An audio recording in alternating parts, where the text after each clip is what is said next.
ഇപ്പോൾ വില്ലന്മാരോടും വില്ലത്തിമാരോടും നമ്മുടെ സൂപ്പർമാനും ബാറ്റ്മാനും ഫൈറ്റ് ചെയ്യുകയാണ്. പക്ഷേ ആ ഫൈറ്റിനിടയിൽ ക്യാപ്റ്റൻ ആറ്റവും ബാക്കിയുള്ളവരും അവിടെ വരുന്നു. അപ്പോൾ തന്നെ ആ വില്ലന്മാരും വില്ലത്തിമാരും അവിടുന്ന് ഓടുകയാണ്. ഇപ്പോൾ ക്യാപ്റ്റൻ ആറ്റവും ബാക്കിയുള്ളവരും തന്നെ സഹായിക്കാനാണ് ഇവിടെ വന്നിരിക്കുന്നതെന്ന് വിചാരിച്ച് സന്തോഷിച്ച് നിൽക്കുന്ന സൂപ്പർമാനോട് ഞങ്ങൾ വന്നിരിക്കുന്നത് നിന്നെ അറസ്റ്റ് ചെയ്യുവാനാണെന്നും മര്യാദയ്ക്ക് സഹകരിക്കാനും ക്യാപ്റ്റൻ ആറ്റം പറയുകയാണ്. പക്ഷേ സൂപ്പർമാൻ അതിനോട് സമ്മതിക്കുന്നില്ല. അപ്പോൾ തന്നെ ക്യാപ്റ്റൻ ആറ്റവും ബാക്കിയുള്ളവരും അങ്ങനെയാണെങ്കിൽ ഞങ്ങൾക്ക് ബലം പ്രയോഗിക്കേണ്ടി വരുമെന്നും മര്യാദയ്ക്ക് കീഴടങ്ങാനും സൂപ്പർമാനോട് ഒന്നുകൂടെ പറഞ്ഞതും അപ്പോൾ തന്നെ സൂപ്പർമാൻ ഒന്ന് പോ പിള്ളേരെ എന്ന് ക്യാപ്റ്റൻ ആറ്റത്തിനോടും ടീമിനോടും പറഞ്ഞതും അപ്പോൾ തന്നെ ക്യാപ്റ്റൻ ആറ്റവും ബാക്കിയുള്ളവരും സൂപ്പർമാനോടും ബാറ്റ്മാനോടും ഫൈറ്റ് ചെയ്യുകയാണ്. പക്ഷേ പവർ ഗേൾ മാത്രം അവിടെ ഫൈറ്റ് ഒന്നും ചെയ്യുന്നില്ല. അങ്ങനെ പിന്നീട് ആ ഫൈറ്റിൻ്റെ അവസാനം സൂപ്പർമാൻ വളരെ വേഗത്തിൽ ക്യാപ്റ്റൻ ആറ്റത്തിൻ്റെയും ബാക്കിയുള്ളവരുടെയും ചുറ്റും കറങ്ങി ഒരു ചുഴലിക്കാറ്റുണ്ടാക്കുന്നു. ആ കാറ്റിനുള്ളിൽപ്പെട്ട് പവർ ഗേളിനെ ഒന്നും സംഭവിക്കാതിരിക്കാൻ വേണ്ടി പവർ ഗേളിനെ മാത്രം സൂപ്പർമാൻ അവിടുന്ന് എടുത്തുകൊണ്ട് എങ്ങോട്ടോ പോകുന്നു.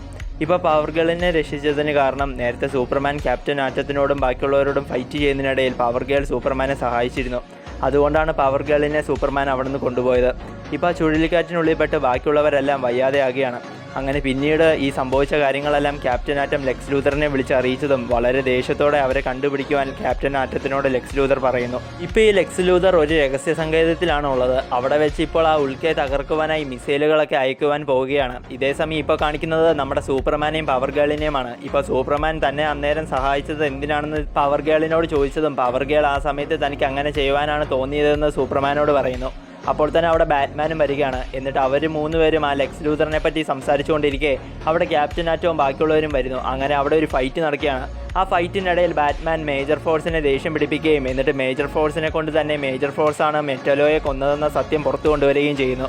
ശരിക്കും സംഭവം എന്താണെന്ന് വെച്ചാൽ സൂപ്പർമാനെ ജനങ്ങളുടെ മുന്നിൽ കുറ്റവാളിയാക്കുവാൻ വേണ്ടി ഈ മേജർ ഫോഴ്സിനെ കൊണ്ട് മെറ്റലോയെ കൊല്ലിച്ചത് ലെക്സ് ലൂതറാണ്. ഈ മേജർ ഫോഴ്സ് ആളെ ഒരു കുരുത്തം കെട്ടവനും സൈക്കോയും കൂടിയാണ്. അതുകൊണ്ട് തന്നെ ഈ കാര്യങ്ങളെല്ലാം നിമിഷ നേരങ്ങൾ കൊണ്ട് കണ്ടുപിടിച്ച ബാറ്റ്മാൻ അതെല്ലാം മേജർ ഫോഴ്സിനെ ദേഷ്യം പിടിപ്പിച്ച് പുള്ളിയെ കൊണ്ട് തന്നെ സമ്മതിപ്പിച്ചു.